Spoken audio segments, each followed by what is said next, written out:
পরিস্থিতির উন্নতি, অন্যদিকে রাজনীতির সচল হওয়া বা যে সবল হওয়ার চেষ্টা সেটি নিঃসন্দেহে জনগণের মধ্যে খানিকটা আশা জাগে নিয়ে। ইতিমধ্যেই 2 বছরের বেশি সময় বাকি থাকতেই নির্বাচন নিয়ে কথাবার্তা শুরু হয়েছে। প্রধানমন্ত্রী বা আওয়ামী লীগ সভানেত্রী তার দলের নেতাকর্মীদের নির্বাচনের প্রস্তুতি নিতে বলেছেন। অন্যদিকে বিএনপিও বেশ কয়েক দফা তার বিভিন্ন পর্যায়ের নেতাদের সঙ্গে বৈঠক করে কেন্দ্রীয় নেতৃত্ব বৈঠক করেছেন এবং সেসব বৈঠক থেকে আগামী নির্বাচনকে নিয়ে বেশি কথা হয়েছে এবং স্বাধীন নির্বাচন কমিশন এর দাবিতে আন্দোলনের কথা, নির্দলীয় নিরপেক্ষ সরকারের দাবিতে আন্দোলনের কথা আলোচনায় উঠে এসছে। সব মিলিয়ে আসলে এই পরিস্থিতিতে যে বাস্তবতার মধ্য দিয়ে বাংলাদেশে ঘুরছে, সেই বাস্তবতায় আগামী নির্বাচন আসলে কেমন হতে পারে, কেমন হওয়া উচিত, তার জন্য কী করণীয়, এবং সেই সঙ্গে শুধু রাজনৈতিক দলগুলোই নয়, সিভিল সোসাইটি, গণমাধ্যম, তাদের কি ভূমিকা উচিত বা তারা কোন বাস্তবতার মধ্য দিয়ে যাচ্ছে, সেই সব বিষয়ে আলোচনা করবার জন্য আমার সঙ্গে স্টুডিওতে রয়েছেন শিক্ষাবিদ, ইতিহাসবিদ এবং Bangabandhu professor, Bangladesh University of প্রফেশনালসের বঙ্গবন্ধু প্রফেসর, দীর্ঘদিন ঢাকা বিশ্ববিদ্যালয়ে শিক্ষকতা করেছেন, ইংরেজি কাগজ সম্পাদনা করেছেন, প্রফেসর ডক্টর সৈয়দ আনোয়ার হোসেন আমাদের সঙ্গে রয়েছেন। বাংলাদেশ একাডেমির মহাপরিচালক হিসেবে তিনি দায়িত্ব পালন করেছেন একসময়। আমাদের সঙ্গে ঢাকার নিজ বাসভবন থেকে যুক্ত হচ্ছেন ইংরেজি দৈনিক ফাইন্যান্সিয়াল হেরাল্ডের সম্পাদক এবং সাংবাদিক নেতা হিসেবে দীর্ঘদিন তিনি নেতৃত্ব দিয়েছেন বাংলাদেশ ফেডারেল সাংবাদিক ইউনিয়নকে, জাতীয় প্রেস ক্লাবের সভাপতি ছিলেন, দীর্ঘ সাংবাদিকতার অভিজ্ঞতা সম্পন্ন রিয়াজউদ্দিন আহমেদ আমাদের সঙ্গে নিজ বাসভবন থেকে যুক্ত হচ্ছেন। স্বাগত আপনাদের দুজনকে তৃতীয় মাত্রায়। প্রফেসর সৈয়দ আনোয়ার হোসেন, আপনাকে দিয়ে আলোচনাটা শুরু করতে চাই। কিন্তু আপনার কাছ থেকে বুঝতে চাই যে নির্বাচন নিয়ে কথাবার্তা হচ্ছে, কিন্তু আপনি কতটা আগামী নির্বাচন নিয়ে আশাবাদী? ধন্যবাদ আপনাকে। বাংলাদেশে এখন নির্বাচনের রাজনীতি চলছে, কিন্তু মৌলিক সমস্যাটি হচ্ছে বাংলাদেশে এই মুহূর্তে আমি কোনো রাজনীতি দেখি না।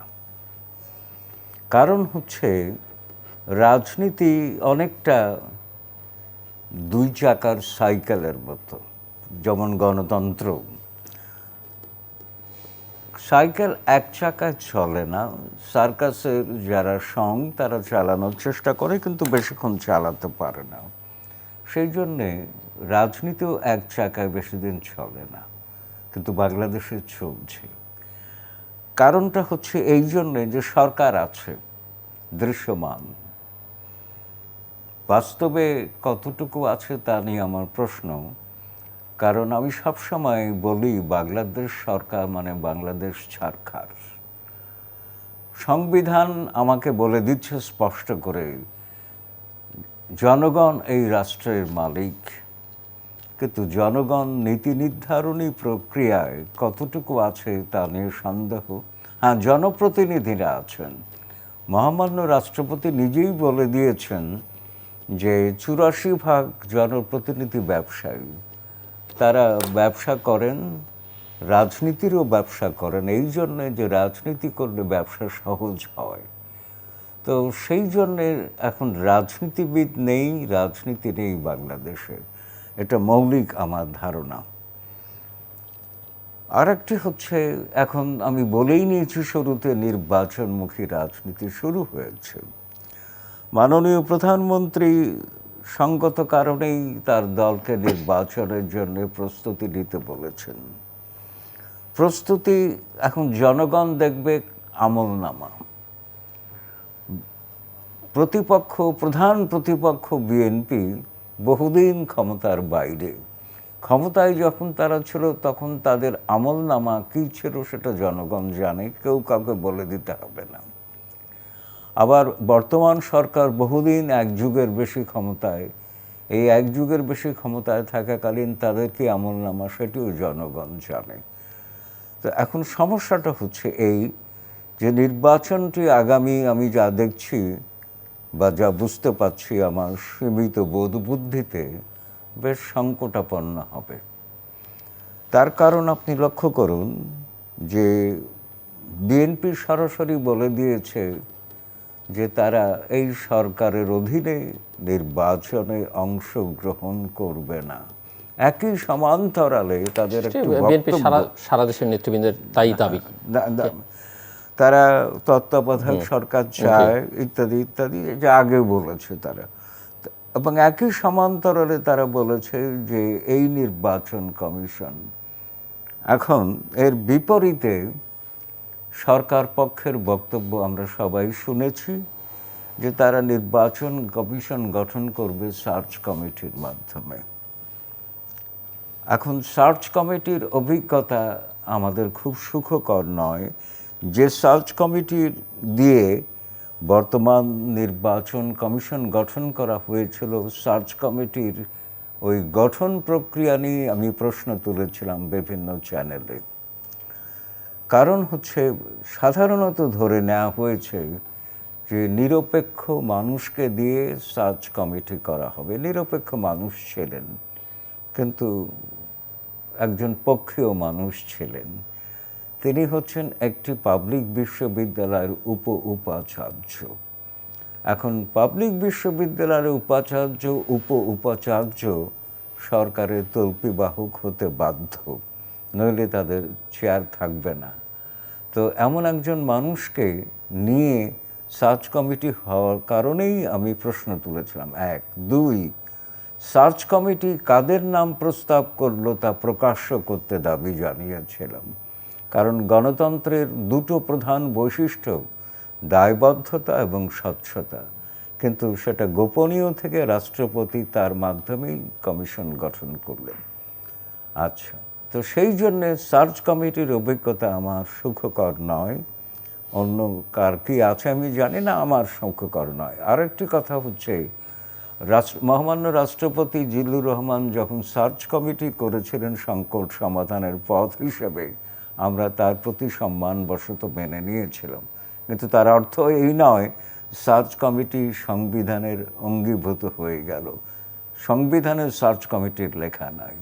সংবিধানে 118 ধারায় বলা আছে আইন করতে হবে, আইনের অধীনে নির্বাচন কমিশন গঠিত হবে। কিন্তু বাস্তব সত্য হচ্ছে কোনো সরকারি আইন করতে চায় না। কারণ হচ্ছে আইনের অধীনে যদি গঠিত হয় নির্বাচন কমিশন, তাহলে সেই নির্বাচন কমিশনকে খুব কাছে টানা যাবে না সরকারের দিক থেকে। আমি চাই ভারতের মতো নির্বাচন কমিশন, যে নির্বাচন কমিশন সরকার হোক বিরোধী দল হোক কারো কোনো কথা শুনবে না। এই নির্বাচন কমিশন যখন গঠিত হয় তখন বুদ্ধিজীবীদের ডেকেছিল।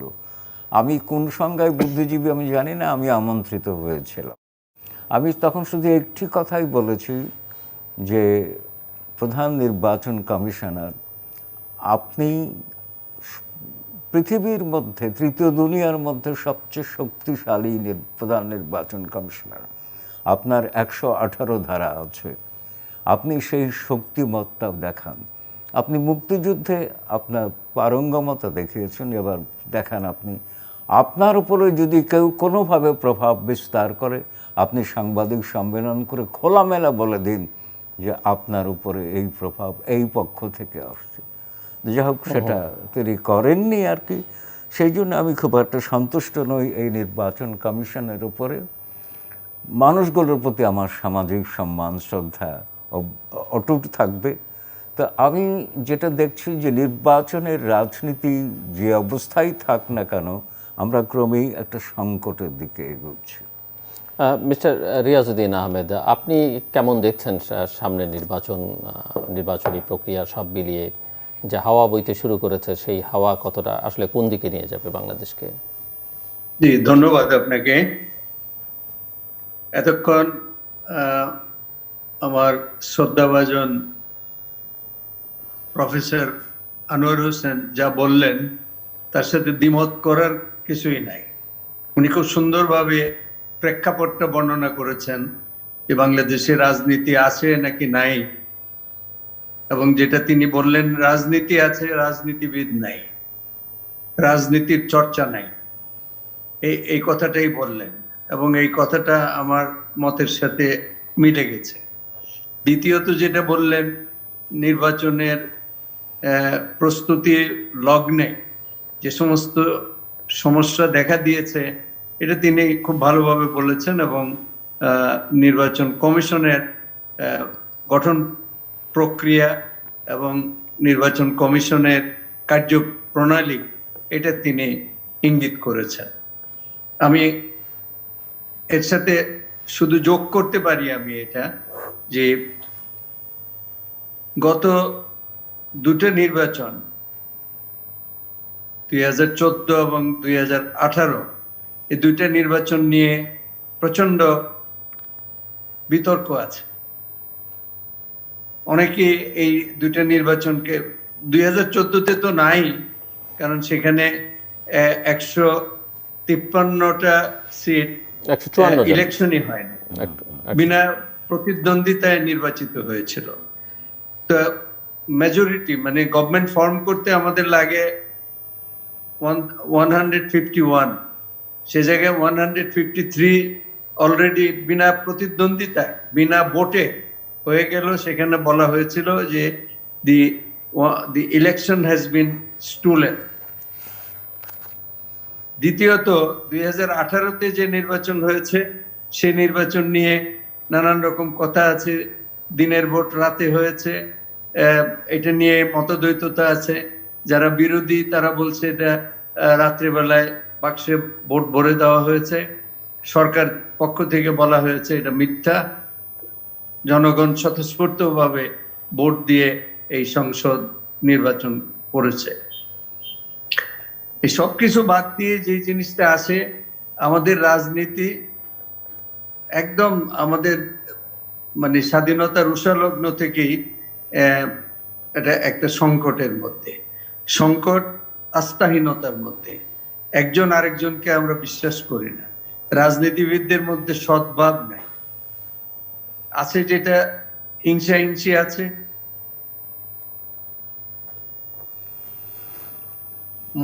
মতদ্বৈততা আছে, এবং কেউ কাউকে ছেড়ে দিয়ে কথা বলে না। এখনো দেখবেন এই যে নির্বাচনের পালে বাতাস দিয়ে দিলেন প্রধানমন্ত্রী, এখনো তো 2 বছর বাকি না? জি জি, 2 বছরের বেশি বাকি। 2 বছরের বেশি বাকি। তো নির্বাচনে পালে বাতাস দিয়ে দিলেন, এখন এই বাতাসের নৌকা কোন দিকে যাবে এটা তো বলা মুশকিল। কারণ আবহাওয়াটা কিন্তু ভালো না। যেটা সৈয়দ আনোয়ার হোসেন সাহেব শেষ করলেন বলে, যেটা রাজনীতি সংকটের দিকে জড়ো হাওয়ার মধ্যে পড়ে আছে। এই জড়ো হাওয়া একটা প্রচন্ড হাওয়াতে পরিণত হয়ে রাজনীতিকে কোন দিকে নিয়ে যাবে এটা চিন্তা করার ব্যাপার।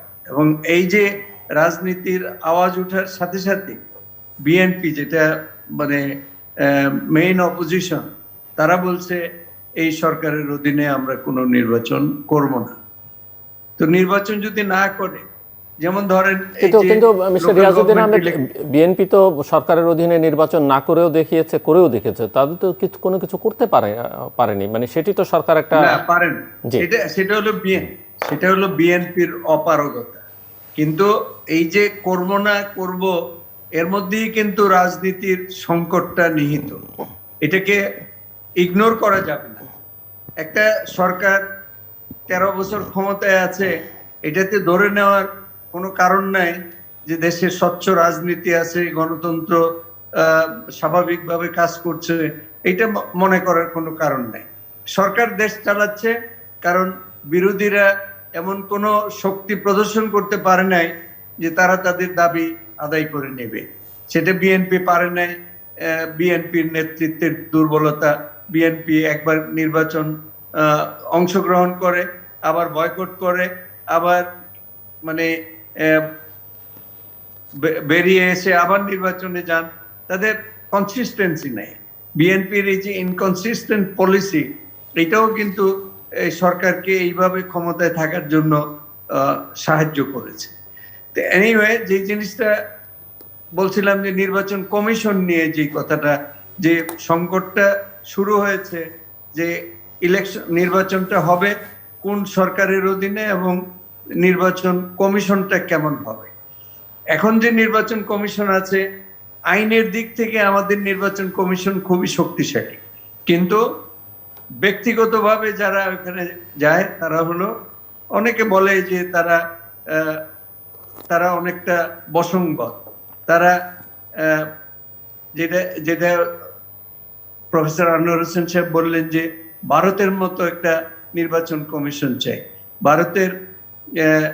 ভারতের নির্বাচন কমিশন নির্বাচন কমিশন তো 5 জন বা 7 জন লোক, এটা নিয়ে তো নির্বাচন কমিশন নয়। নির্বাচন কমিশন হলো গোটা রাজনৈতিক অ্যাটমসফিয়ারটা কি, গণতান্ত্রিক অ্যাটমসফিয়ারটা কি, এইটা এইটাই তো সাহায্য করবে নির্বাচনকে সুষ্ঠু এবং নিরপেক্ষ হওয়ার জন্য। সেটা কি আমাদের আছে? আমাদের কি এই যে শতকরা 84 জন লোক নন পলিটিক্যাল লোক এমপি হয়ে আছেন, যে পার্লামেন্টের মধ্যে কোনো বিরোধী দল নাই, বিরোধী দল হলো সরকারের একটি অংশকে দিয়ে একটি বিরোধী দল করা হয়েছে। এই এনভায়রনমেন্টের মধ্যে একটা ভালো নির্বাচন কিভাবে আশা করা যায়? 5 জন লোক নির্বাচন কমিশনে, এই 5 জনে কি নির্বাচন করে? 9 লক্ষ লোক লাগে নির্বাচন করতে। এই 9 লক্ষ লোক আসে সরকারের ভিতর থেকে, সিভিল সোসাইটির থেকে। তো সেখানে যদি একটা ভালো অ্যাটমসফিয়ার না থাকে, এটা ভালো মানে রাজনৈতিক আবহাওয়া না থাকে, গণতান্ত্রিক স্বচ্ছতা না থাকে, তাহলে নির্বাচনটা কোনো দিনই ভালো নির্বাচন হতে পারবে না। আর এই জিনিসটা প্রমাণিত হয়ে গেছে বাংলাদেশের একদম উষালগ্ন থেকে আজকে পর্যন্ত। যে সরকার ক্ষমতায় থেকে নির্বাচন দেন, সেই সরকার নির্বাচনে হারেন, সেই সরকার নির্বাচনে পরাজিত হয় না। এবং বাংলাদেশে 3টা নির্বাচন হয়েছে কেয়ারটেকার গভর্নমেন্টের অধীনে। এই 3টা নির্বাচন ছাড়া বাকি নির্বাচনে যারাই নির্বাচন করেছে ক্ষমতায় থেকে, তারাই জিতেছে। এইটাই হলো নির্বাচন পদ্ধতির দুর্বলতা। এবং এই কারণেই বিএনপি অলরেডি বলে দিছে যে তারা নির্বাচন এই সরকারের অধীনে করবে না। তাইলে না করলে কি হবে? আগের অবস্থায় হতে পারে। তো হলে কি হবে? তাহলে কি দেশের জিডিপি বেড়ে গেল? রাজনীতির জিডিপি তো পিছিয়ে যাচ্ছে। এটা কিভাবে এটাকে সামনে নিয়ে আসা যাবে? এই কথাটা সবাইকে চিন্তা করতে হবে। সরকার এবং বিরোধী দলের রাজনীতিকদেরকে ভাবতে হবে যে রাজনীতিকে সঠিক পথে আনতে হবে। রাজনীতি এখন একটা মানে বাম্পি রাস্তার মধ্যে আছে, এটা মানে স্মুথ চলাফেরা করতে পারছে না। গণতন্ত্রকে যদি সঠিক পথে আনতে হয়, সবাইকে আলোচনা করে ঐক্যমতের ভিত্তিতে রাজনীতিকে আগে ঠিক করতে হবে, রাজনীতিবিদ ঠিক করতে হবে। নমিনেশন দিলেই ইলেকশনে পাস করা যায়, এই কারণে মানুষ ভোট দিতে যায় না। এই যে ভোট দিতে যায় না, এইটাই তো আমাদের রাজনীতির বড় দুর্বলতা। মানুষ ভোট দিতে যাচ্ছে না। এটা তো ধ্রুব সত্য যে 20% ভোটে একটা মেয়র নির্বাচিত হয়ে যায়। অনেক দেশে আছে পৃথিবীর 51%-এর কম ভোট পেলে এই নির্বাচন বৈধই হবে। আমরা তো ওইরকম পথে যাইতে পারিনি। কিন্তু আমাদের যে অবস্থাটা এখন, এটা হলো রাজনীতি জঞ্জা বিক্ষুব্ধ, রাজনীতির এক চাকার রাজনীতি চলছে, যেটা সৈয়দ আনোয়ার হোসেন সাহেব বললেন। 2 চাকার রাজনীতি চলছে না। এক চাকার রাজনীতি বেশি দিন চলে না। সংগ্রাম সার্কাসের মধ্যে এক চাকা নিয়ে এক চক্করও দিতে পারে না, চলে না। আমাদের রাজনীতি চলুক, 2 চাকার উপরে চলুক, এটাই আশা করি। প্রফেসর সৈয়দ আনোয়ার হোসেন, যেমনটা মিস্টার রিয়াজউদ্দিন আহমেদ বলছিলেন যে রাজনীতির জিডিপি তো পেছাচ্ছে, তো রাজনীতির জিডিপি নিয়ে চিন্তিত তো কেউ আছে বলে মনে হচ্ছে না। কেউ তো বলছেন যে দেশে উন্নয়ন হচ্ছে, গণতন্ত্র, রাজনীতি এগুলো পরে, এগুলো নিয়ে মানুষকে মাথা ঘামায়ও না। আবার অন্যদিক থেকে দেখলে তেমন করে প্রতিবাদ, বিক্ষোভ সেটিও মানুষের মধ্যে, মানুষ যে ফুঁসে উঠছে সেটিও দেখা যাচ্ছে না, যদি মানুষের চাওয়াটা সেরকম থাকে। ধন্যবাদ। আমি রিয়াজ ভাইয়ের কথা থেকে কিছু পয়েন্ট পেয়েছি, সেগুলো বলে নিয়ে আপনার কথায় প্রসঙ্গেই চলে আসব।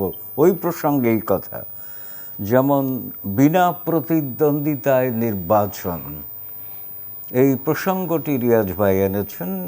কদিন আগে বেশ কয়েকটি ইংরেজি বাংলা দৈনিকে বিনা প্রতিদ্বন্দ্বিতায় ওই পৌরসভা, উপজেলা এবং ইউপি 9টি নির্বাচন। পৌরসভা নির্বাচনেও প্রশ্ন তুলেছে পত্রিকাগুলো। আমারও প্রশ্ন আছে। আবার 2018 নির্বাচনে 153 জন বললেন, 153 হ্যাঁ, 14তে 153। আমরা দেখছি যে একটা বেশ উল্লেখযোগ্য সংখ্যা হয়ে যাচ্ছে বিনা প্রতিদ্বন্দ্বিতায় নির্বাচনে। সারা পৃথিবীর যে সমস্ত দেশে নির্বাচন হয় বিনা প্রতিদ্বন্দ্বিতায় হওয়ার নজির আছে, কিন্তু কচিত কদাচিৎ। আচ্ছা, বিনা প্রতিদ্বন্দ্বিতা হওয়াটাও কিন্তু নির্বাচন যে ভেতর থেকে একটু রুগ্ন সেটা প্রমাণ করে আর কি। তো সেই দিকটা আমাদের অবশ্যই দেখতে হবে, তবে সব ক্ষেত্রে নয়। যেমন আমি ব্যক্তিগত প্রসঙ্গ আনছি যে কিছুদিন আগে ওই কুমিল্লা 7 নির্বাচনে বোধহয় ওই ডক্টর প্রাণগোপাল দত্ত, তিনিও বিনা প্রতিদ্বন্দ্বিতায় হলেন। তাকে আমি যতটুকু চিনি তিনি একজন ভালো প্রার্থী, তবে উইনেবল ক্যান্ডিডেট কিনা কোট আনকোট আমাদের বর্তমান আওয়ামী লীগের সাধারণ সম্পাদক 2018 নির্বাচনের আগে বলেছিলেন উইনেবল ক্যান্ডিডেটদেরকে আমরা মনোনয়ন দেব। আমি একটু হোঁচট খেয়েছিলাম, কারণ হচ্ছে উইনেবল ক্যান্ডিডেট বাংলাদেশের প্রেক্ষাপটে যারা জানতানো প্রকারের ভোট কিনতে পারে, আদায় করতে পারে। Doctor Prangopal Dutta winnable candidate না, ভালো মানুষ। তো এতদিনে প্রায় 1 যুগের বেশি আওয়ামী লীগ ক্ষমতায় একজন ভালো মানুষকে এনেছে বলে আমি এই পর্যন্ত বিশ্বাস করছি। আশা করি তিনি ভবিষ্যতে ভালো থাকবেন। রাজনীতিতে ভালো মানুষদের আনতে হয়, সেটা নেতৃত্বের দায়িত্ব। যেমন বঙ্গবন্ধু তাজউদ্দিনকে আওয়ামী লীগে এনেছিলেন। তাজউদ্দিন কোরআনে হাফেজ কিন্তু বামপন্থী। সেই তাজউদ্দিনকে এনে তিনি কাজে লাগিয়েছিলেন আর কি। তো সেই জন্যে বিনা প্রতিদ্বন্দ্বিতা নির্বাচনের প্রসঙ্গটি আমার কাছে নানা প্রশ্নের অবতারণা করেছে। এই প্রশ্নটি আমি রাখলাম। 1, 2, আমরা কিন্তু দুপক্ষ থেকেই কথার পলাশে ফাগুনে আগুন জ্বালানোর মতো অবস্থা দেখছি। কিন্তু মাননীয় প্রধানমন্ত্রী নিজেই জাতিসংঘে গিয়ে বললেন যে রোহিঙ্গা সমস্যা নিয়ে আমরা কথামালার রাজনীতি চাই না, কাজের রাজনীতি। আমি দেশেও কিন্তু কথামালার রাজনীতি নয়, কাজের রাজনীতি চাই। 1, 2, আচ্ছা, আরেকটা সমস্যা হচ্ছে বাংলাদেশে যে কোনো দল কিন্তু আপনি লক্ষ্য করেছেন, রিয়াজ ভাই আপনিও লক্ষ্য করেছেন, শক্তিশালী নির্বাচন আইনের অধীনে নির্বাচন কমিশন এই কথাটা কিন্তু বলছে না, কেউ বলছে না। অথচ আইনই একমাত্র উপায় যার অধীনে শক্তিশালী নির্বাচন কমিশন হবে। আর নির্বাচন কমিশন হলে আমার অনেক সমস্যার সমাধান হবে। আচ্ছা, আর একটা কথা রিয়াজ ভাই বলেছেন, তিনি প্রসঙ্গক্রমেই এনেছেন যে তত্ত্বাবধায়ক সরকার অধীনে নির্বাচনগুলো আমাদের কাছে গ্রহণযোগ্য হয়েছে। কিন্তু সমস্যাটা হচ্ছে যে তত্ত্বাবধায়ক সরকার তো স্থায়ী সমাধান হতে পারে না, এবং আওয়ামী লীগ তত্ত্বাবধায়ক সরকারের জন্য আন্দোলন করে তত্ত্বাবধায়ক সরকার অর্জন করেছিল, এবং সেই আওয়ামী লীগই আবার তত্ত্বাবধায়ক সরকার বাতিল করল। মাঝখানে একটা ঘটনা ঘটেছে, সেটি হচ্ছে তত্ত্বাবধায়ক সরকারকে 12 নম্বর সংশোধনীর অধীনে সংবিধানের অংশ করে ফেলা হয়েছিল। ওই সময় আমি একটু বাংলা পত্রিকায় নিয়মিত কলাম লিখতাম, সেখানে বলেছি যে প্রসঙ্গটি সাময়িক এবং অস্থায়ী, এর জন্য একটি আইন করলেই হতো। এটা সংবিধানে অঙ্গীভূত করা ঠিক হয়নি, কারণ সংবিধান কথায় কথায় বদলানো ঠিক না এটা। তো সেই অবস্থায় দাঁড়ালো। তো তত্ত্বাবধায়ক সরকার যদি হয়, তত্ত্বাবধায়ক কার জন্য লাগে? আমি ইতিহাসে দেখেছি রিজেন্ট বা রিগেন্ট যাই বলি না কেন, যারা নাবালক রাজা, নাবালক রানী, তাদের জন্য এ ধরনের তত্ত্বাবধায়ক লাগে। আমার রাজনীতিবিদরা কি চিরদিনই নাবালক রয়ে যাবেন, সাবালক হবেন না? তো সেই জন্যে তত্ত্বাবধায়কটাকে আমি খুব একটা সমাধান মনে করি না। এটা সাময়িক সমাধান, স্থায়ী সমাধান নয়।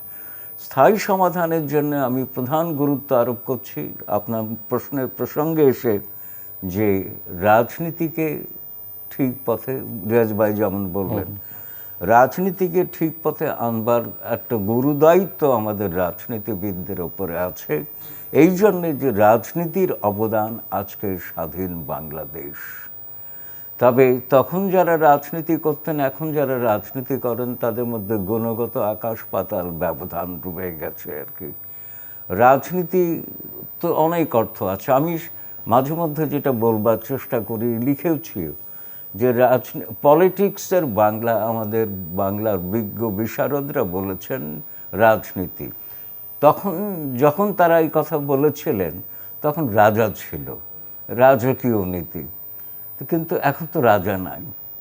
রাজা না থাকার জন্যে এখন এই রাজনীতি কথাটা শোভা পায় না।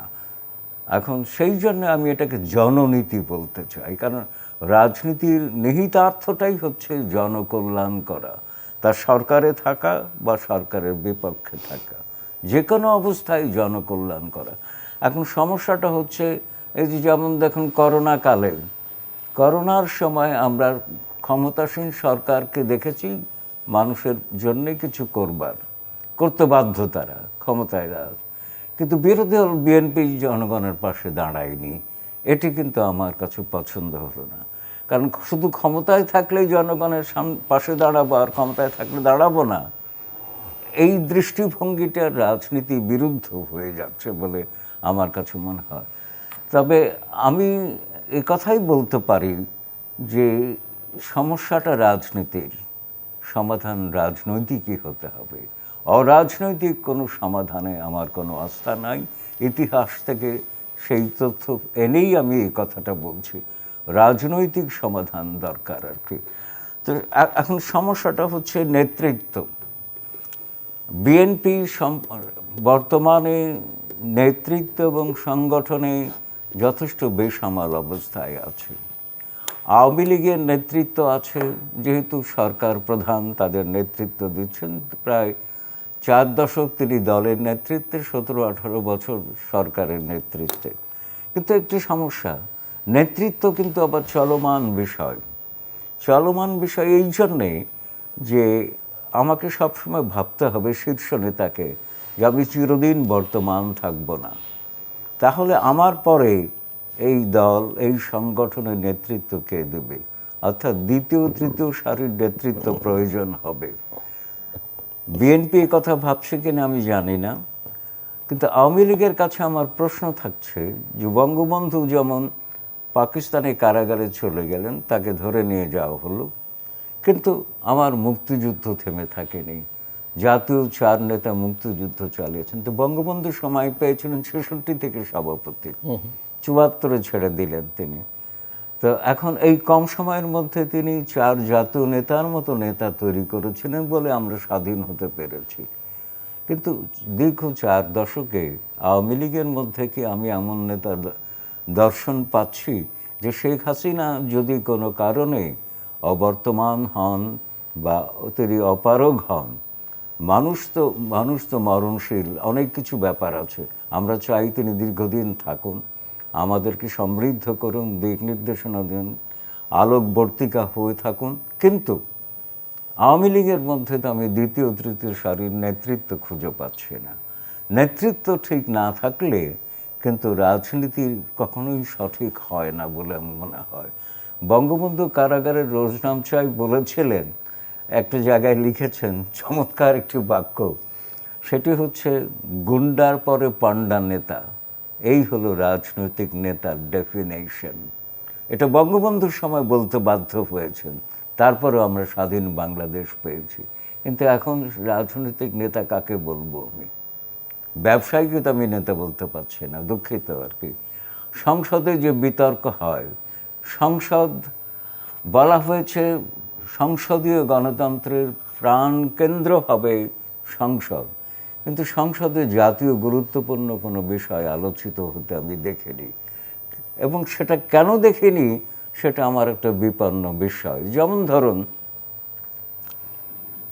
বেশ কিছুদিন আগে বর্তমান সরকারের আমলেই আমি ডাকঘরে গেলাম রাজস্ব টিকিট কিনবার জন্যে। তার মাসখানেক আগেই রাজস্ব টিকিট কিনেছি 5 টাকা করে।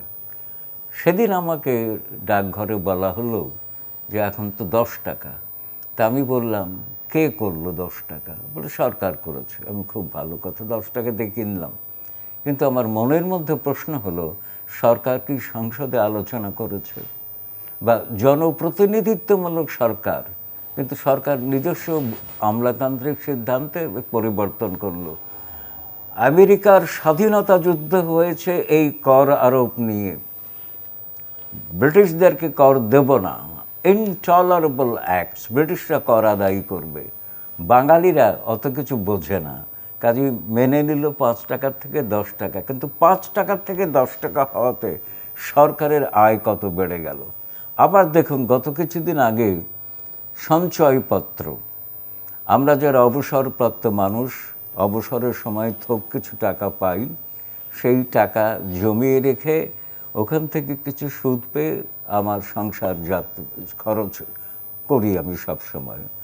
তার সুদ কমিয়ে দিল সরকার। খুব ভালো কথা, সরকার করতেই পারে। কিন্তু সুদ যে কমালো, সংসদে কি আলোচনা হয়েছে? আবার পণ্যমূল্য বেড়ে যাচ্ছে, আমার আয় উপার্জন কমে যাচ্ছে। তা আমি, তাহলে গণতন্ত্র কোথায়, রাজনীতি কোথায়? সমস্যাটা অনেক কিছু আছে, এগুলো একটু সূক্ষ্ম ব্যাপার, কিন্তু এগুলো বুঝতে হবে আর কি।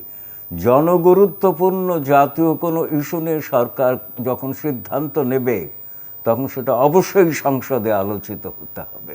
কারণ সংসদে যারা আছেন তারা তথাকথিত জনপ্রতিনিধি, এবং কোনো জনপ্রতিনিধিকে এ নিয়ে এই রাজস্ব টিকিটের দাম বাড়লো বা সঞ্চয়পত্রের সুদ কমলো কোনো কথা বলতে আমি দেখিনি।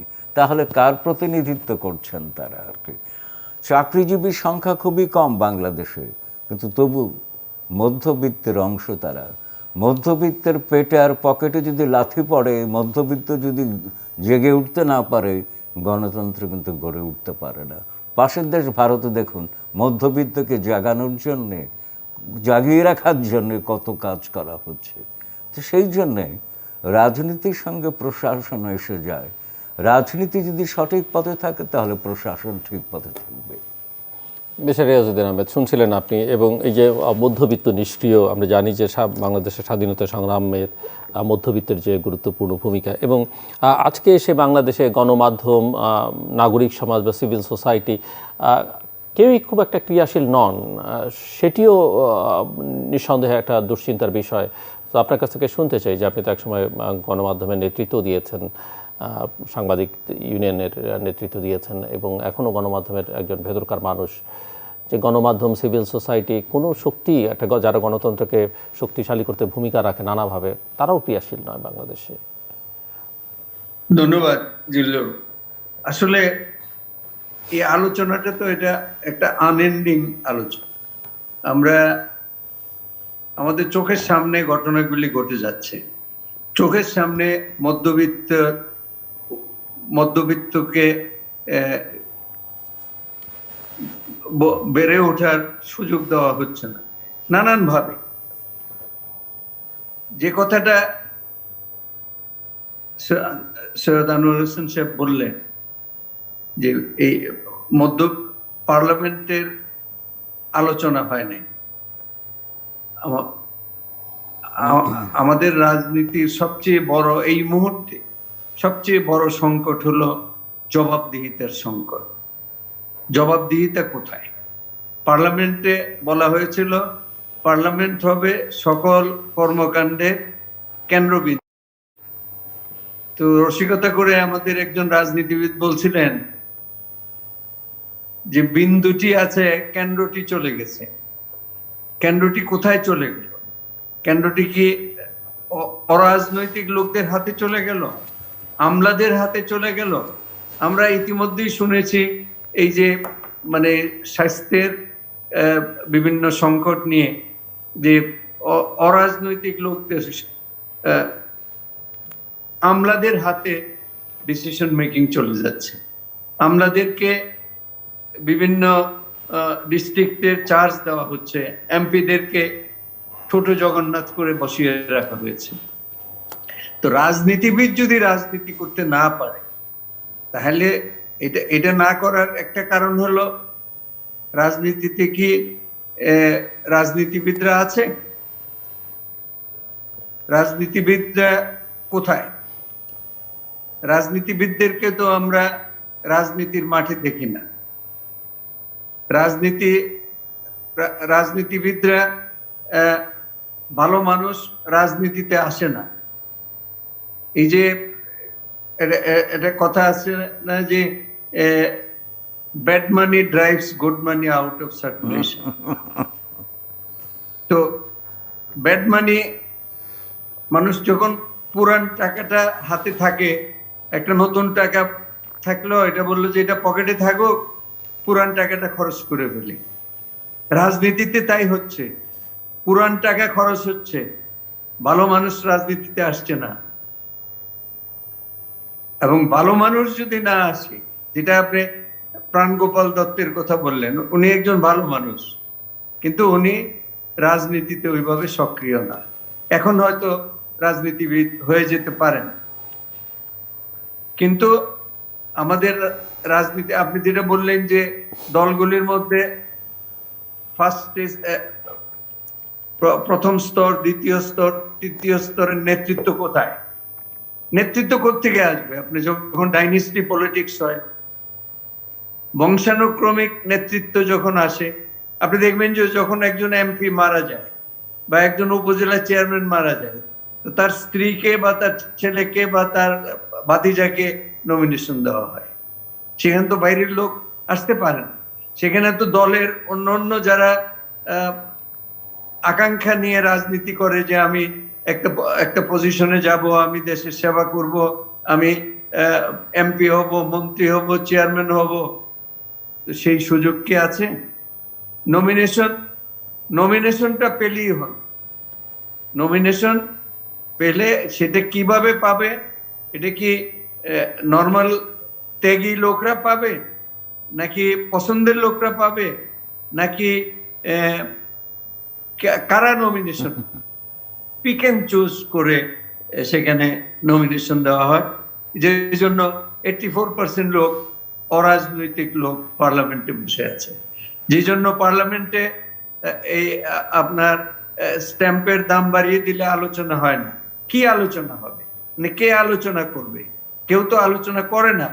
সেখানে যখন আলোচনার জন্য দাঁড় করিয়ে দেওয়া হয়, তখন তারা এক দল আরেক দলের বিরুদ্ধে কুৎসা রটনা করে, অশ্লীল ভাষায় গালাগালি করে, যেগুলি আমাদের নতুন প্রজন্ম যখন এদের ভাষার শৈলী শোনে, একজন আরেকজনকে কি ভাষায় আক্রমণ করে, তখন রাজনীতির ওখানেই সমাধি হয়ে যায়। রাজনীতি আর সামনে এগোতে পারেন না, রাজনীতি মাথা উঁচু করে দাঁড়াতে পারেন। রাজনীতি মানে কি? রাজনীতি মানে তো একটা সুন্দর গণতান্ত্রিক চর্চা। রাজনীতি মানে ভালো মানুষ। আমরা দেখেছি আগে খদ্দর পরে রাজনীতি করতো, এখন স্যুট পরে রাজনীতি করা হয়। খদ্দর পরতো কেন? যে আমি সাধারণ মানুষের লোক, আমি সাধারণ মানুষের হয়ে কাজ করতে চাই, আমি এত কাপড় চোপড় পরে, ভালো কাপড় চোপড় পরে, গাড়ি হাঁকিয়ে ওইভাবে চলতো না লোকজন। আজকে ওই জিনিস নাই, ওইরকম ওই কালচারটা নাই আজকে, যে ওই হাই আছে না, যে মানে উচ্চ চিন্তা ভাবনা করবে, সাধারণ জীবন যাপন করবে, সিম্পল লাইফ লিড করবে, হাই থিঙ্কিং থাকবে। সেটা কোথায়? সেটা কি রাজনীতিবিদদের মধ্যে আছে? রাজনীতি চর্চার মধ্যে আছে? রাজনীতির নেতৃত্বের মধ্যে আছে? আর নেতৃত্ব তো দলের ভিতর থেকে গ্রো করতে দেওয়া হয় না। প্রত্যেকটা দল তাদের এরশাদ মরে গেলে তার ভাইকে প্রেসিডেন্ট করতে হবে। আওয়ামী লীগ বঙ্গবন্ধু নাই, শেখ হাসিনাকে না আনলে আওয়ামী লীগ টিকে থাকতো না। জিয়াউর রহমান যখন নিহত হলো, তখন খালেদা জিয়াকে না আনলে বিএনপি টিকতো না। এখনো কিন্তু এই একই ধারা চলছে, এবং এই ধারা যতদিন চলবে সুষ্ঠু রাজনীতি গড়ে উঠবে না। কারণ ভালো রাজনীতিবিদ ভালো রাজনৈতিক দল তৈরি করে, এবং ভালো রাজনৈতিক দল দেশকে ভালো রাজনীতি উপহার দেয়। এই এই জিনিসগুলি এই সময় একেবারেই নাই, একেবারেই নাই। যে কোত্থেকে ফেরত আসবে, কিভাবে আসবে, এটা আমাদের রাজনৈতিক দলগুলিকে চিন্তা করতে হবে। মানুষ কিন্তু রাজনৈতিক দলগুলির ডাকে সাড়া দিচ্ছে না। আগে রাস্তায় নেমে আসতো, বিপ্লব করতো, ওই অবস্থা নাই। কারণ মানুষ দেখছে যে যায় লঙ্কা সেই হয় রাক্ষস। সেখানে মানুষের মানে আশা আকাঙ্ক্ষার প্রতিফলন তো ঘটছে না। মানুষ তো যেটা চায়, কাঙ্ক্ষিত যে লক্ষ্য, সেটা তারা অ্যাচিভ করতে পারছে না। এটার একমাত্র কারণ হলো ভালো রাজনীতিবিদ নাই, ভালো পার্লামেন্টারিয়ান নাই, পার্লামেন্টকে কাজ করতে দেওয়া হচ্ছে না। পার্লামেন্ট যদি কাজ করতে না পারে, জবাবদিহিতা হবে না। জবাবদিহিতা না থাকলে গুড গভর্নেন্স হবে না। এবং এই একটার সাথে একটা কানেক্টেড। এবং এই অবস্থার মধ্যে মানুষ একটা সময় তো হতাশায় নিমজ্জিত হয়ে যাবে। সো আমি প্রশ্ন রাখছিলাম যে গণমাধ্যম এবং সিভিল সোসাইটির যে ভূমিকা, গণমাধ্যমের কথা যেটা বলছেন, সিভিল সোসাইটির কথা বলছেন, আমাদের সোসাইটিটা যেভাবে রাজনৈতিক বিভাজনের সৃষ্টি হয়েছে, এখানে কেউ তো সাদাকে সাদা বলে না, সাদাকে কালো বলে, কালোকে সাদা বলে। এইটাই হলো শিক্ষা। এখানে গণমাধ্যম মানে কি? গণমাধ্যম তো একটা স্বাধীন সত্তা, স্বাধীনভাবে কাজ করবে, অবজেক্টিভ ওয়েতে কাজ করবে। সেই গণমাধ্যমকে নানানভাবে চাপের মধ্যে রাখা হচ্ছে। দেখেন, এই মানে যারা সাংবাদিক নেতা, যারা, আমিও তো সাংবাদিকদের সব নেতৃত্ব পার হয়ে এসেছি, দীর্ঘদিন আমি নেতৃত্ব করেছি। কি করে আমরা তো সরকারের উপর চাপ সৃষ্টি করে অনেক ক্যাবিনেট ডিসিশন চেঞ্জ করতে পেরেছিলাম। এখন তো পারে না। এখন কি দলভিত্তিক নেতৃত্ব, দলের আনুগত্য নিয়ে যারা আসে, তো তাদের উপর তো নানানভাবে চাপ সৃষ্টি হবে। এই যে রোজেনার ব্যাপারে একটা স্টেজে যে আন্দোলনটা থেমে গেল, আর এগুলো না, অথচ এটা একটা উর্বর ক্ষেত্র ছিল আন্দোলনের জন্য। কারণ আমাদের গণমাধ্যম সঠিকভাবে চলতে পারে না, কোনো জায়গায় তাকে আটকে দেওয়া হয়, যে পথে চলে আটকে দেওয়া হয়। কিন্তু গণমাধ্যম বসে থাকে না, গণমাধ্যম কিন্তু ঠেকায় রাখা যায় না। আমাদের গণমাধ্যমও সে আইয়ুব খানের আমল থেকে শুরু করে গণমাধ্যমকে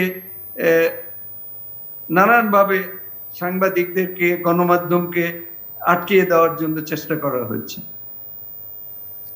আমাদের বলা হয়েছে যে আমাদের কিন্তু গণমাধ্যম এগিয়ে গেছে।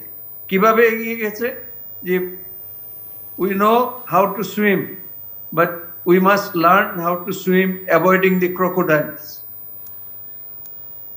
আমাদের সমাজটা ভর্তি ক্রোকোডাইলসে ভর্তি। এটাকে বিভিন্ন শ্রেণীর মানুষ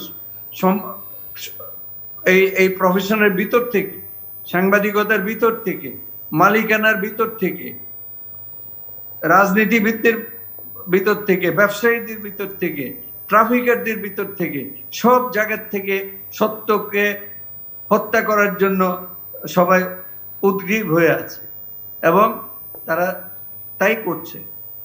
গণমাধ্যম এই কারণে তো এগোতে পারে না। গণমাধ্যম একটা চাপের মধ্যে থাকে। আর এই সময়ে চাপটা বেশি অনুভূত হয় এই জন্য যে আমরা সাংবাদিকরা দলভিত্তিক বিভাজনের মধ্যে আছি। কাজেই দল যা বলে দিবে তার বাইরে কেউ কথা বলবেন না। ধন্যবাদ। আমরা দলের কর্মী হয়ে গেছি।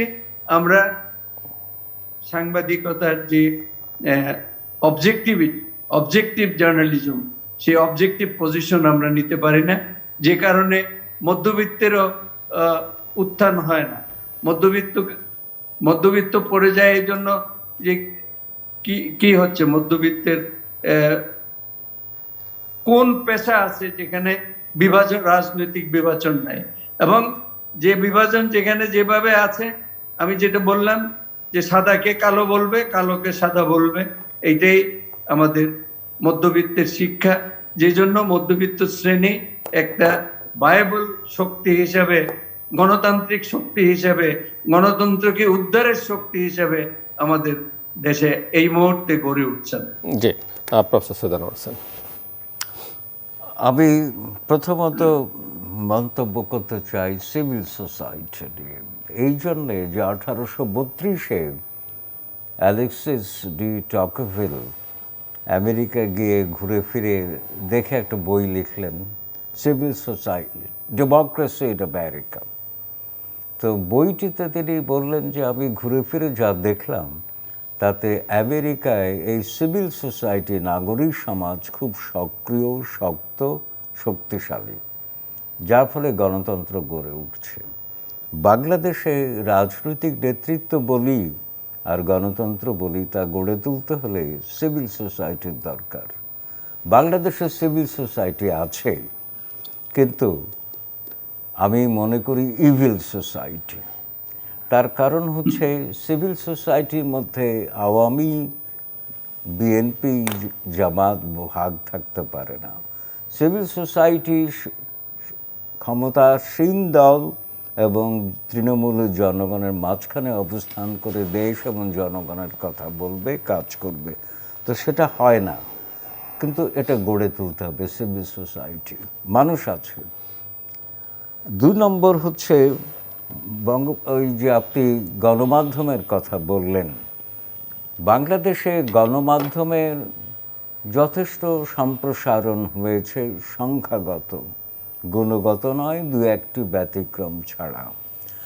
রিচার্ড কবডেন 19 শতকে ইংরেজ রাজনীতিবিদ, তিনি চমৎকার মন্তব্য করেছিলেন, দ্য টাইমস মানে London Times has made and unmade many ministries, অর্থাৎ তৈরি করেছে, ভেঙেছে অনেক মন্ত্রিসভা এই লন্ডন টাইমস। বাংলাদেশে তেমন গণমাধ্যম গড়ে ওঠার আকাঙ্ক্ষা আমার আছে, কারণ আমি নিজেও কিছুদিন কাজ করেছি আর কি, আপনি বলেছেন। তো একটা কথা, আমি ডেইলি সানে থাকার সময় আমার সহকর্মীদেরকে বিকেলবেলা সভা করবার সময় বলে দিতাম যে আগামীকাল ঢাকা শহরে এবং ঢাকার বাইরে যত রাউন্ড টেবল, সেমিনার, কনফারেন্স হবে তার খবর আমি চাই। এই জন্যে যে ওই সেমিনার, কনফারেন্স, রাউন্ড টেবলে অনেক ভালো কথা হয় দেশ এবং জনগণ সম্পর্কে, কিন্তু বাংলাদেশে এখন কোনো পত্রিকায় খবর পাবেন না। শুধুমাত্র কিছু কিছু প্রতিষ্ঠানে যখন সেমিনার হয়, উদ্বোধনী অনুষ্ঠানে মন্ত্রী থাকেন, মন্ত্রীর বক্তব্য পাওয়া যায়, তারপরে থেকে কিন্তু মূল প্রবন্ধ সম্পর্কে কোনো কথা নাই। অথচ আমি পাকিস্তানে দেখেছি যে ডন পত্রিকায় যত সেমিনারে গেছি, সেমিনারের প্রতিটি বক্তব্য তারা বিস্তারিত বর্ণনা করতে, আমার দেশে হয়নি। তার মানে হচ্ছে আমার দেশের গণমাধ্যম এখনও পেশাদারিত্ব অর্জন করতে পারেনি। এটা আমার সোজা সাপটা কথা। আর একটা কথা হচ্ছে, বৃয়াজ ভাই খুব সুন্দর কথা বলেছেন, বাংলাদেশে কোনো দায়বদ্ধতা নাই, সে যেই হোক। দায়বদ্ধতা কেমন? আমি সরকারি একটি টাকা যদি খরচ করি, মনে রাখতে হবে এই টাকা আমার না, এই টাকা জনগণের টাকা। তো সেই দায়বদ্ধতা কোথায়? এবং সরকারিভাবে অনেক কিছু কাজ করা হয়েছে, প্রাতিষ্ঠানিক দায়বদ্ধতা নিশ্চিত করা হয়নি। যেমন ধরুন 73-এর অধ্যাদেশ, এই অধ্যাদেশের অধীনে 4টি বিশ্ববিদ্যালয় পরিচালিত হয়। কোনো বিশ্ববিদ্যালয়ে কোনো দায়বদ্ধতা নেই, কোনো স্বচ্ছতা নেই, যার ফলে ঢাকা বিশ্ববিদ্যালয় নিজেকে নিজে ভোট দিয়ে অধ্যাপক হয়েছে, তিনি উপাচার্য হয়েছেন, তিনি অনেক কিছু হয়েছেন ভবিষ্যতে। তো সরকারিভাবে যখন দায়বদ্ধতাকে নিশ্চিত করা হয় না এবং স্বচ্ছতাকে নিশ্চিত করেন, তখন এটা হবে।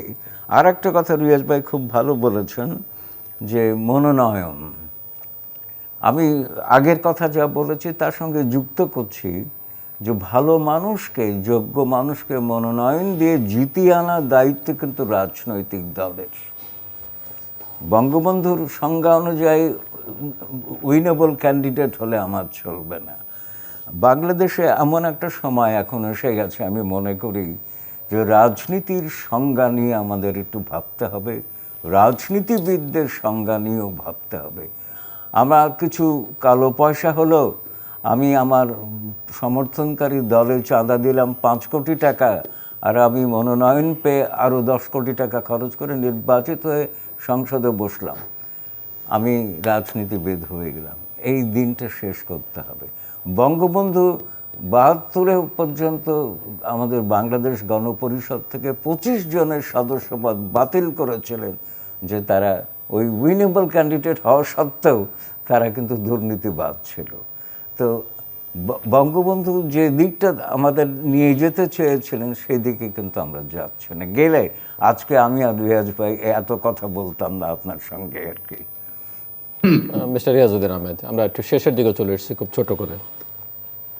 জি, ছোট করে তো বলা যায় না, বড় পরিসরে ছোট কথা বললে তো কথা হারিয়ে যায়। আসল কথা হলো আমাদের ব্যক্তিগতভাবে যারা যে দায়িত্বে আছে, যেমন ধরেন নির্বাচন কমিশনে যারা কমিশনার হয় বা প্রধান নির্বাচন কমিশনার হয়, তারা কি তাদের সঠিক দায়িত্বটা পালন করতে পারছে? তারা তো রাবার স্ট্যাম্পের মতো কথা বলছে। তারা আমাদের প্রধান নির্বাচন কমিশনার বলে, আমেরিকাতে যখন নির্বাচন নিয়ে মানে কন্ট্রোভার্সি হচ্ছে, বিতর্ক হচ্ছে, বলল আমাদের তো এত সময় লাগে না, আমাকে দায়িত্ব দিলে তো 3 ঘন্টায় নির্বাচনের ফলাফল ঘোষণা করে দিত। এই কথা যে নির্বাচন কমিশনার বলে, তার উপর মানুষের আস্থা তো থাকবে না। তিনি তো নিরপেক্ষ থাকবেন। আপনার এই যে ভারতে শেষান সাহেব নির্বাচন কমিশনার, তার নাম সবাই উচ্চারণ করে এই জন্য যে তার ভয়ে রাজনীতিবিদরা তটস্থ হয়ে থাকে। তো রাজনীতিবিদরা কেন? নির্বাচন কমিশনের কিন্তু কোনো ক্ষমতা ওইভাবে নাই, তাকে জেল, জুলুম, জরিমানা কিছুই করতে পারে। কিন্তু নির্বাচন commission is backed by independent judiciary.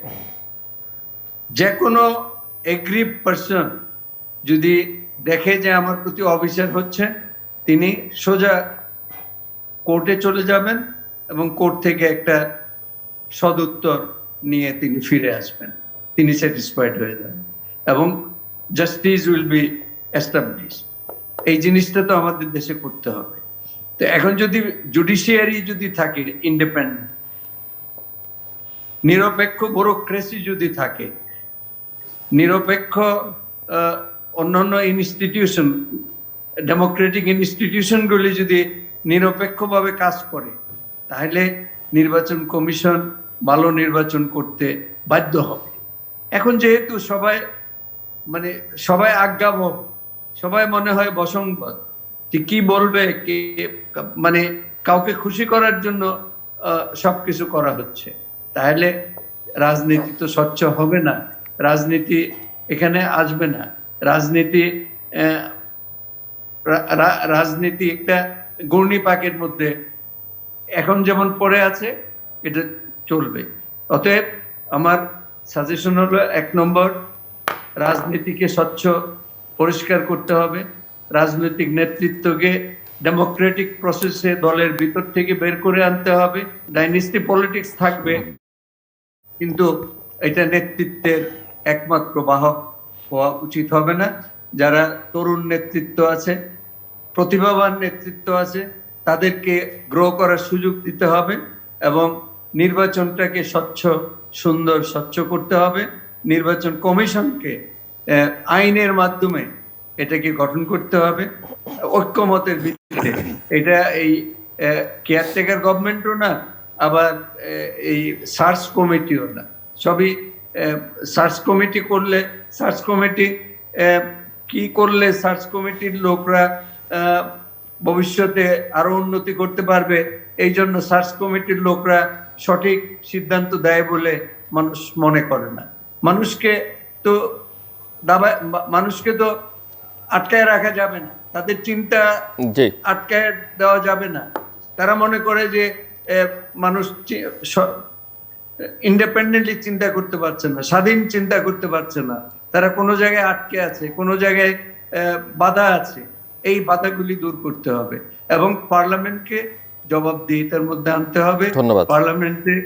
পার্লামেন্টে 2 চাকার পার্লামেন্ট হইতে হবে। 1 চাকার পার্লামেন্টে এখন যে চলছে না, এটা তো আমরা দেখতে পাচ্ছি। এই হলো আমার কথা। জি প্রফেসর সুলতান হোসেন, খুব ছোট করে। আমি শেষে দুটো উদ্ধৃতি দেব আজকের আলোচনা প্রসঙ্গে। খ্রিস্টপূর্ব 5 শতকের এথেনীয় রাষ্ট্রনায়ক থেমিস্টকলস, তিনি রাজনীতির সংজ্ঞা দিয়েছিলেন। তখনও যা ছিল এখনও তাই রয়ে গেছে বাংলাদেশে। Politics is a sly craft, it uses human souls as tools. সেই রাজনীতি বাংলাদেশে। কিন্তু 19 শতকে এসে ব্রিটিশ রাজনীতিবিদ লর্ড টুইটসমুর সংসদে বলছেন, হাউস অফ কমন্সে বলছেন, politics is still the most honourable profession. তো দুটো ভিন্ন প্রেক্ষাপট। আমরা বাংলাদেশের রাজনীতিকে সম্মানীয় একটা পেশা হিসেবে দেখতে চাই। তবে টুইটসমুর যা বলেননি, আমি যোগ করে বলছি, honourable profession by honourable persons. ব্যক্তি যদি সম্মানীয় হন, তিনি যা করবেন তার সবই সম্মানীয় হয়। আর ক্ষমতার ভয়ে যিনি সম্মান আদায় করেন, তিনি আসলে সম্মানীয় নন আর কি। বাংলাদেশের রাজনীতিকে ফিরিয়ে আনতে হবে রাজনীতিতে, অরাজনীতি থেকে রাজনীতিতে ফিরিয়ে আনতে হবে। ধন্যবাদ মিস্টার রিয়াজউদ্দিন আহমেদ এবং ডক্টর সুলতান হোসেন। দর্শক, কথা হচ্ছিল দেশের রাজনীতি এবং আগামী নির্বাচন নিয়ে। আমার অতিথিরা মনে করেন যে রাজনীতিবিদের সংজ্ঞাই এখন বাংলাদেশে পাল্টে গেছে এবং যে কারণে রাজনীতিটাকে ফিরিয়ে আনতে হবে। মৌলিক সমস্যা এই মুহূর্তে দেশের রাজনীতি নেই এবং আগামী নির্বাচনও যে সংকটাপন্ন হবে সেটি ওনাদের কাছে মনে হচ্ছে এবং সরকারও আছে, সরকার কতটুকু আছে সেটি নিয়ে সংশয় আছে। বিরোধী রাজনৈতিক দল হিসেবে বিএনপির ইনকনসিস্টেন্সি অত্যন্ত প্রকাশিত। রাজনৈতিক যে আবহাওয়া সেটিও খুব সুখকর নয় এবং পার্লামেন্টের অবস্থাটাকে ওনারা কোনো অবস্থাতেই মানতে রাজি নন যে এটি কোনো ভালো পার্লামেন্ট, 2 চাকার পার্লামেন্ট ওনাদের আকাঙ্ক্ষা। আর নির্বাচন কমিশন যে পদ্ধতিতে গঠিত হয়, নির্বাচন কমিশনে দুজনে বলেছেন যে নির্বাচন কমিশনকে অনেক ক্ষমতা দেওয়া হয়েছে, কিন্তু নির্বাচন কমিশনে যারা যান সেই ক্ষমতা এক্সারসাইজ করবার সামর্থ্য, মানসিক গড়ন তাদের নেই। যে কারণে শক্তিশালী একটি আইনের মাধ্যমে নির্বাচন কমিশন গঠন করা দরকার, যেটি গত 50 বছরে হয়নি। বাংলাদেশের সংবিধানে সেটি বলা আছে, সেটি ওনারা মনে করেন যে সেটি করা খুবই জরুরি। এবং ডাইনেস্টি পলিটিক্স ছোটোখাটো মাত্রায় থাকতে পারে, কিন্তু যে মাত্রায় বাংলাদেশ আছে সেটি কোনো অবস্থাতেই বাংলাদেশের জন্য কল্যাণকর নয় এবং রাজনীতিবিদদের নিয়েই আসলে সামনের দিকে এগোতে হবে, কিন্তু সেখানে ভালো মানুষদের আনতে হবে এবং ভালো মানুষদেরকে নেতৃত্বের সামনের সারিতে নিয়ে আসবার জন্য ভূমিকা রাখতে হবে এবং রাজনৈতিক সমস্যার সমাধান রাজনৈতিকভাবে করতে হবে, সেটি ওনারা বলেছেন। বাংলাদেশে কারো কোনো দায়বদ্ধতা নাই, সেটি নিয়ে উষ্মা প্রকাশ করেছেন। এখানে সিভিল সোসাইটি, সেটিকে সোসাইটি বলছেন ওনারা একজন উচ্চারণ করেছেন। মিডিয়াও স্বাধীনভাবে কাজ করছে না এবং স্বাধীনভাবে যে চাপে পড়ে কাজ করছে না সেটি যেমন একদিক থেকে আছে, নিজের দিক থেকেও তার মধ্যে সেই স্বাধীনভাবে কাজ করবার ইচ্ছেটা অনেকখানি এখন নেই, সেটিও একটি বড় সংকট। কাজে এই সংকটগুলো সমাধান করতে হবে এবং তার জন্য দরকার হচ্ছে রাজনীতিকদের সদিচ্ছা। সেই সদিচ্ছা যতক্ষণ পর্যন্ত আমরা না দেখতে পারবো, সংকটগুলো আরও গভীর থেকে গভীরতর হতে থাকবে। দর্শক, আমাদের সঙ্গে থাকবার জন্য অসংখ্য ধন্যবাদ। আপনাদের সবার জন্য শুভকামনা।